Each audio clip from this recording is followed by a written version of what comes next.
World Whisky Review, brought to you by me, Man in the Sands. Come and join me. Hats off, game on.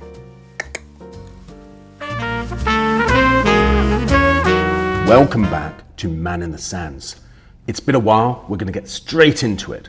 What are we talking about today? We're talking about Outer Hebrides. We're talking about the Isle of Harris. We're talking about the Hearach, which in Gaelic means native.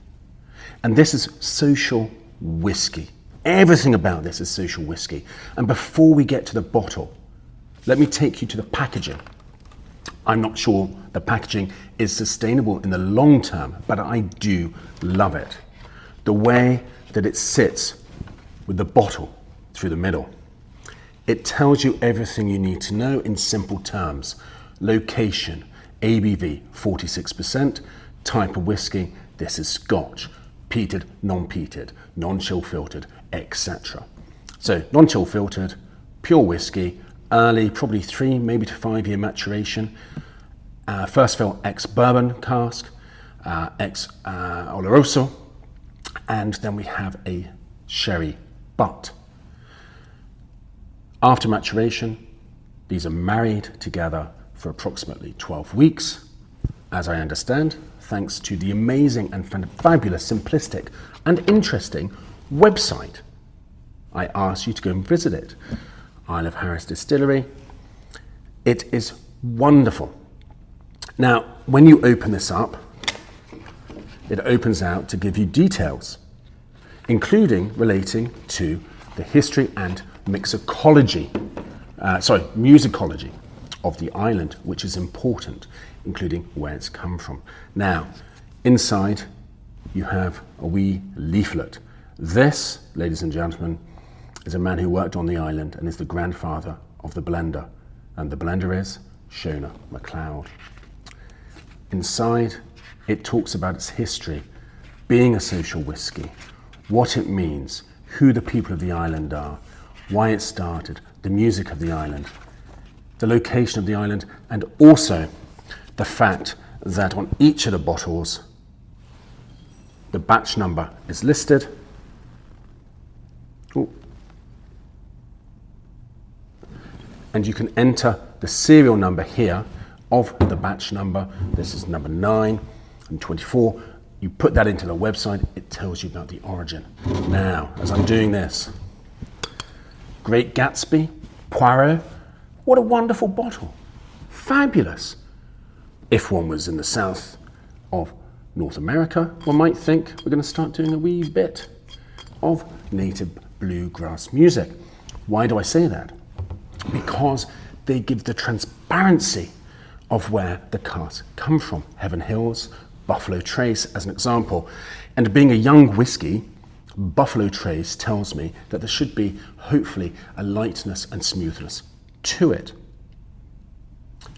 Shall we try it? Let's find out. Hats off. Game on. Smooth, not a big plop, it's smooth. Has a bit of quality about it. Now, just so you know, young whiskey doesn't need any ice. If you add ice, it may bring out a slight tartness or medicinal edge to it if it has it within its makeup. Equally, being young, it's not going to be too ill affected by ice. But we're going to focus with a dram of the holy water, which I've already added. So this is working its magic. And now, neat and naked as nature intended.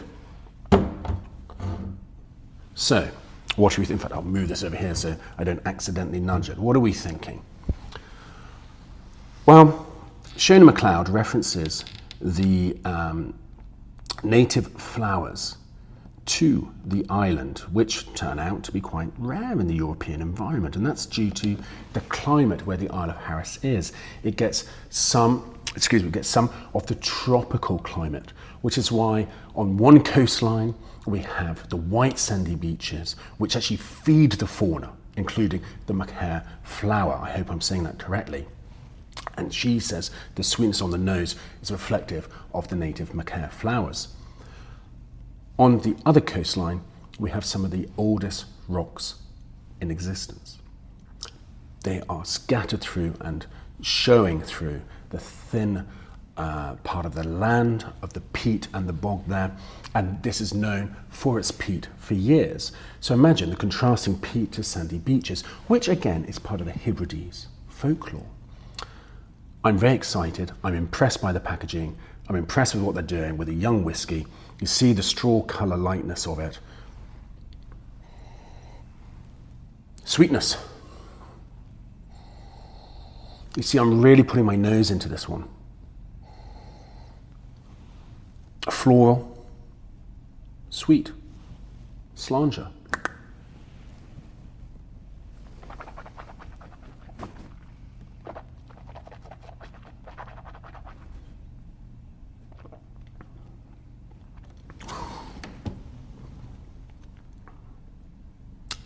Short little punch at the back, which is positive, except it's not long, it's short, but it's a young whiskey. Ooh, there's the glow. Delayed glow. I was expecting something because, again, it's a young whiskey.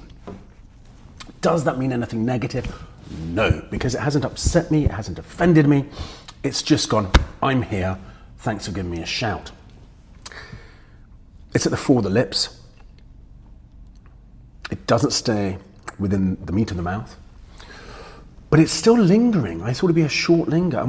What are we tasting? Well, there's an oiliness to it, a traditional oiliness. I like it. That's why I like some of the older whiskies, traditional with the oil, a bit of nostalgia. Those old wooden desks, if you ever had them as school children, the smell of leather, wood,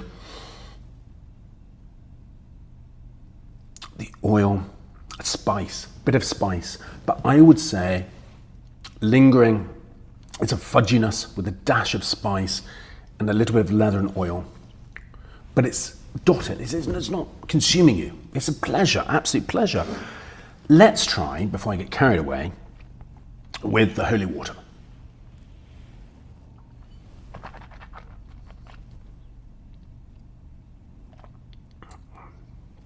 Now, I didn't give that a true nosing. I didn't think it'd need it.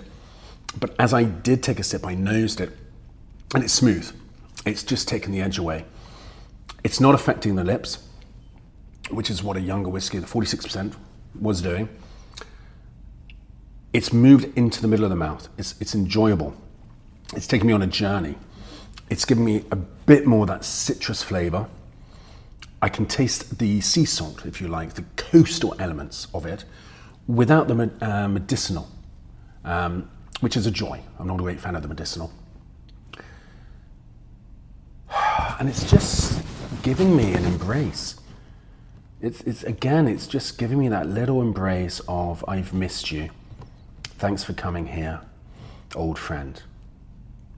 And that almost brings a tear to my eye. That surprised me. So, Isle of Harris, Outer Hebrides. Well done. Absolutely excellent. I'm recommending this for multiple reasons. Firstly, the investment is showing the return with the joy I'm having. The price point is excellent. I don't know what it is where you're going to be.